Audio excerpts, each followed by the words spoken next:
It is the early hours before dawn on March 6th, 1836. After 12 days of constant siege, the Alamo lies quiet for the first time in nights. All seems still, but the final assault is about to begin. Just outside the Alamo, Mexican General Antonio Lopez de Santa Anna has decided the time has come to storm the fort. He quietly directs his officers to position their troops for a surprise attack. More than 2,000 Mexican soldiers begin moving into position under cover of darkness. Outside the fort, Mexican scouts quietly eliminate the lookouts posted beyond the walls. In an instant, the silence shatters. Dozens of bugles blare out El Degüello, the old battle tune that signals no mercy. Thousands of voices roar, "Viva Santa Anna!" The final battle has begun. Inside the Alamo, the Texians scramble into action amidst the commotion. Men who were sleeping fully clothed jump up, grabbing their rifles and rushing to the walls in a frenzy. Cannon crewmen sprint to their artillery positions as musket balls already start whizzing into the plaza. In the confusion, the Alamo's non-combatants, women, children, and a few servants, dash for the relative safety of the dimly lit chapel. At the north wall, 26-year-old Commander William Barrett Travis is already in position, determined to inspire his men. He raises his sword and pistol, shouting, "Come on, boys! The Mexicans are upon us. We'll give them hell."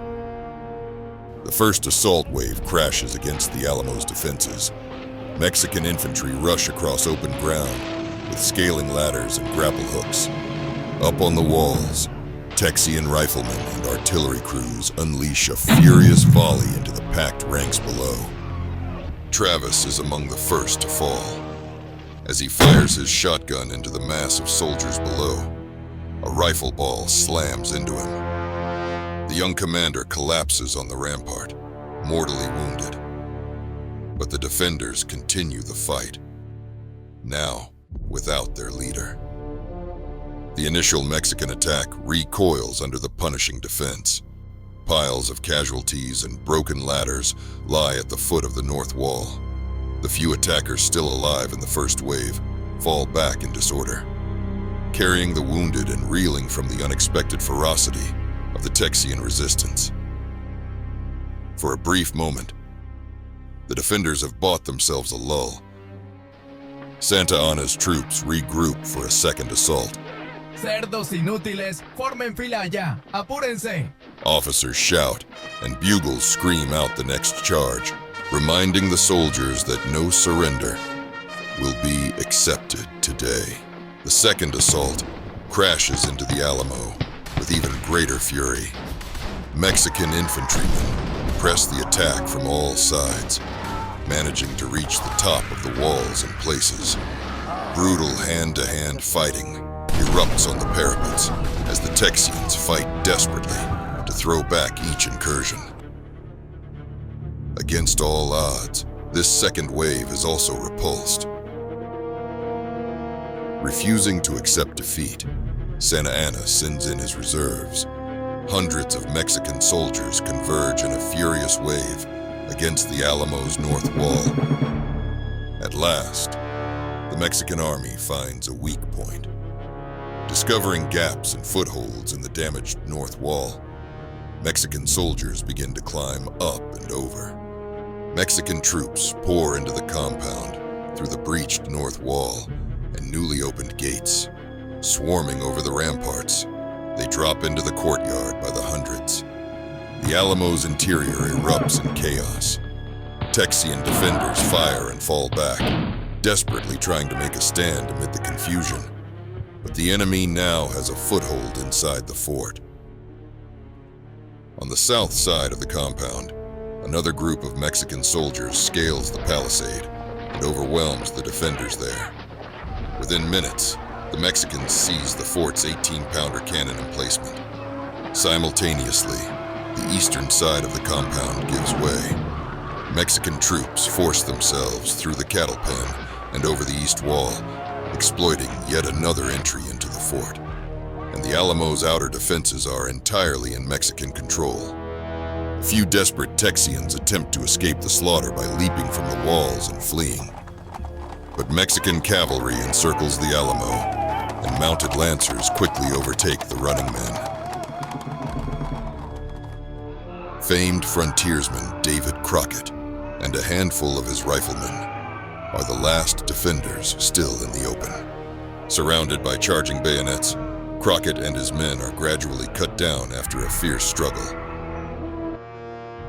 The battle rages on inside the Alamo's dark barracks.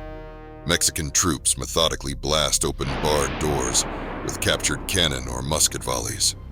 As each door crashes inward, they rush inside, firing into the cramped rooms. Pioneer legend James Bowie, co-commander of the garrison, is too ill to rise from his sickbed during the final attack. Mexican soldiers burst into his room to find Bowie propped against the wall. Bowie dies fighting from his bed, managing to take at least one enemy down with him in his final moments. The Mexican attackers bring up the captured 18-pounder cannon and aim it directly at the chapel doors. With a deafening boom, the improvised battering shot shatters the entrance. Immediately, Mexican soldiers ready themselves and charge in through the smoke to subdue the final holdouts. In the gloom of the chapel, the last battle reaches its climax. Almiron Dickinson and his crew fire their small cannon one final time from the altar, spraying grape shot into the swarm of Mexican soldiers pouring through the shattered doorway. Surrounded by smoke and fury at the very altar of the chapel, the defenders are gradually overwhelmed and bayoneted, one by one in the sacred space. After roughly an hour of intense combat, all of the Alamo's defenders, almost 200 men, have been slain to the last man. Shouts of victory ring out as the tricolor flag of Mexico unfurls in the morning breeze. Susanna Dickinson, her baby daughter in arms, and a few other non-combatants slowly emerge from their hiding places. Santa Anna decides to let them go to spread word of the Alamo's fate, a story of heroic sacrifice that will soon ignite the fury of Texian forces with the rallying cry, "Remember the Alamo." The Battle of the Alamo is over.